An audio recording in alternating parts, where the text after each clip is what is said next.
et loolu su ma sañoon ñun ñëpp man y compris ñi ci plateau bi ñu am beaucoup plus de respect à nos élus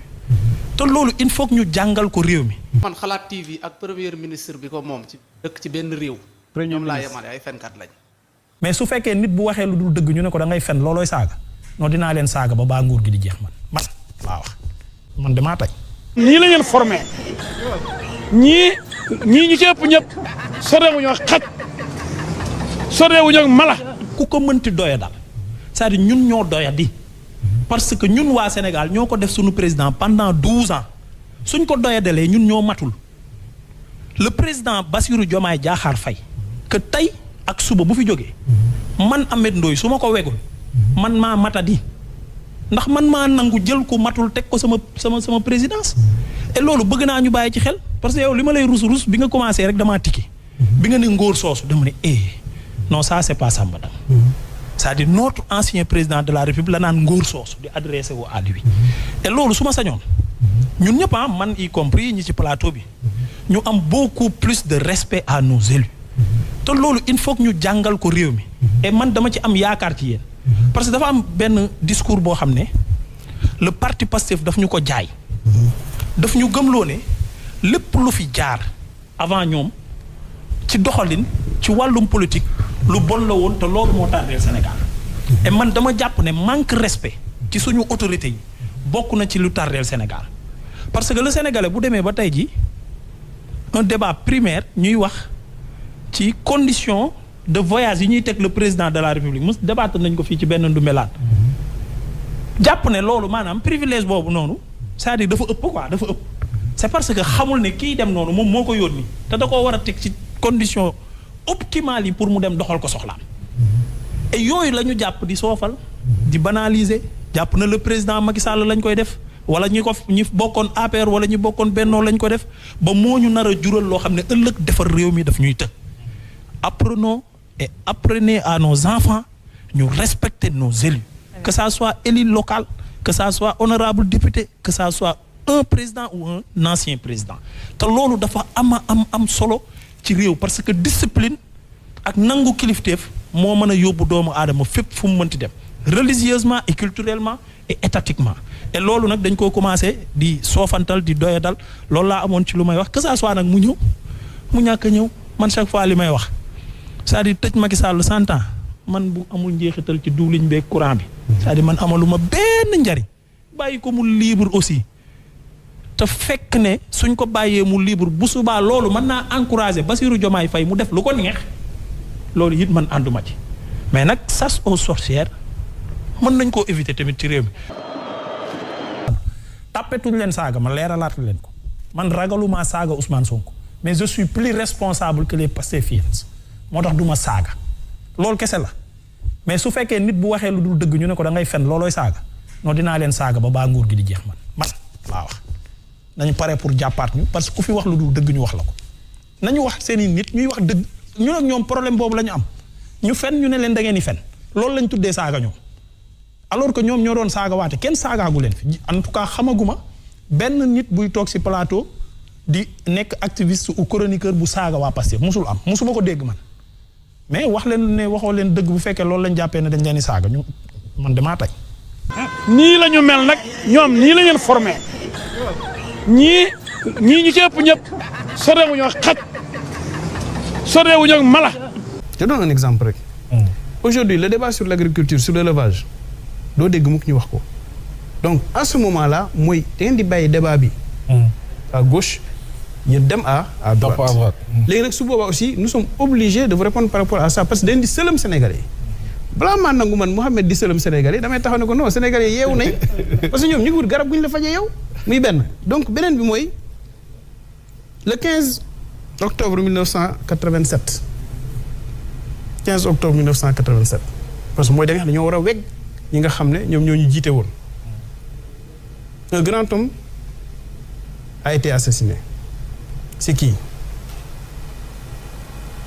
Thomas Sankara. temps ba tey waxuma la dëkkam de mais ñun Sénégal sax dañ koo weg ba tey. rapidement honorable parce que dafa jël addinaam jël dundam jaay ko ñu xam ne kii réewam rek moo tax mu jaay ko ñun ñëpp après 30 ans 20 ans après ñu xam ne kii neexul bu neexul mais il s'est sacrifié pour son pays mais bu fekkee dañoo am ay njiit ñoo xam ne dañoo ñëw ñun l'argent public wax ñu nañu waaw dette bi mu ngi ci 13 000 et quelques milliards ñu certifié rapport ñëw ñu certifié que Cour des comptes nga xam ne suñu Cour des comptes la ne non nekkul ci 13 000 mais mu ngi ci 18 et quelques milliards jàpp naa ne Ameth su boobaa kon ñoom ñoo ñu respecté wu mais ñun amoon nañ yaakaar comme li ngay wax sénégalais buy fal day fal ngir yaakaar madame Mendy yaakaar naa ne kii bu ma ko falee tey suba mu yoral ma réew mi ma fal ko ca doxalinam nag laay xamee ndax kii yaakaar ga mu amoon dafa yàqiku wala baax na yaakaar nag yàqiku weesuwul ñu fal la pour nga jël suñu réew dem yóbbu ko jële ko d'un point A yóbbu ko un point B nga ñëw lan nga def tëj rey barricade dóor ay nit amul lum ñu deful ci àddina et c'est barke démb fii kon nag man jàpp naa loolu soo ne wegeel au contraire ñoom ñoo ñu war a weg ñun askan wi mais du ñun ñoo leen war a weg ñoom c'est ça. asalaamaaleykum sama gars maa ngi leen di ziar bu baax a baax yéen a ngi am jàmm boo leen seetaanee vidéo bu pare abonné leen di like di partage vidéo bi sama gars yi déglu ngeen Ameth Ndoye bu pare déglu ngeen Samba Tang tamit Ameth Ndoye moom moo ñuy digal quoi pour ñun ñu respecter suñu autorités yi Ameth Ndoye quoi moom moo ne dañoo war a respecter autorités yi quoi Ameth Ndoye loolu la wax sama gars yi Ameth Ndoye ban wax ju ñaaw la fi waxul Ousmane Sonko te Ousmane Sonko kan moo ko gën a nekk autorité ci biir réew mi ban wax bu ñaaw demoon na sax ba ne ku bëgg a gis góor jigéen dama cité kër góor gi seeti ko fa am na ay wax yoo xam ne sax rus naa ko dugalaat sama seen quoi nit ñi di ko déglu ndax ay wax ju ñaaw yi nga xam ne moom la doon wax suñu autorité yi quoi tey jii mu taxaw mu ne dañoo war a respecter suñu autorité yi jox leen cër Ameth Ndoye moo wax loolu quoi pour lan lu tax mu wax loolu tey sama gars yi est-ce que loolu jaaxlu leen moom nee na gars yi jox ñu cër Macky Sall jox ñu cër ñi nga xam ne ministres yi nga xam ne Macky Sall ñoom lañ àndaloon jox ñu cër député Macky Sall yi nee na même ci député ak ministre ak président ñoom ñëpp dañ leen a war a jox cër respecté leen sama gars yi gouvernement bii nii kan la ci Ameth Ndoye respecté ba taxaw osé naa ñu da ngeen a war a respecté autorité yi Ameth Ndoye kan la bi respecté quoi ak ban genre wax bu ñaaw la waxul Ousmane Sonko nee na bu fekkee nit wax lu dul dëgg nga taxaw ne ko da ngay fen loolu saaga la kon moo nee na moom moo tey saaga quoi Ameth Ndoye pourtant xam naa yàgg ngaa toog sa papa mu wax lu amul quoi doo ko wax da ngay fen Ameth Ndoye li ngay jéem a ñoo di nii moo amul quoi ak yow mënoo fexe bu Macky Sall kenn du ko wax dara ndax moo fi def lu ne weng noo def ñu tudd ko moo fi def ay affaire juba dem quoi Macky Sall jubul ñi mu àndal woon jubuñu léegi yow nga ne yow yaay taxaw quoi tey jii nii di ko jéem a kaasal quoi di ko jéem a xeexal mais Ameth Ndoye benn affaire laa la laaj quoi yow Ameth Ndoye mën ngaa waat sa diggante ak yàlla ne pouvoir bii nii biñ fi toogee ba léegi defuñ dara lu baax quoi yow daal amul dara loo leen mën a waxal lu baax quoi Ameth Ndoye biñ fi toogee ñoom ba léegi depuis 1 an ngi nii ñu toog fi defuñ fi dara lu baax chaque jour dañ leen di xas chaque jour dañ leen di critiquer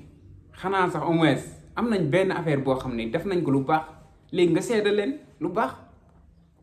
mais yow doo ko def Ameth Ndoye sa xol bi moo bon